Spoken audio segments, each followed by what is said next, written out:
So, saya sendiri dah consume Magnific Collagen ni.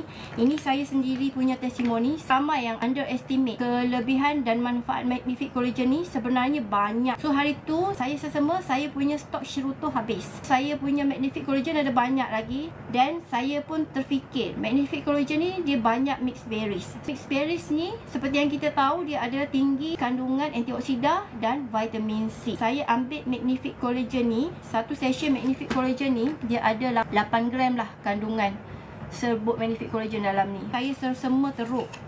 Okay, saya bersin. Seringus yang meleleh-leleh tu, nak ceritanya teruk lah sesama saya tu. Selalunya kalau saya kena sesama, akan ambil masa lebih kurang 2 hari baru hingus yang keluar non-stop tu berhenti. Sekarang saya ambil Magnific Collagen 3 sachet saja. Esoknya tu saya punya sesama tu dah hilang. Tinggal sikit-sikit je lagi. So esoknya saya sambung lagi lah, ambil lagi 3 sachet. So nak cerita Magnific Collagen ni pun sangat-sangatlah bagus untuk yelah, dia memang bagus untuk you punya kulit, bagus untuk you punya sendi, bagus untuk you punya tulang, bagus juga sebagai sumber vitamin C.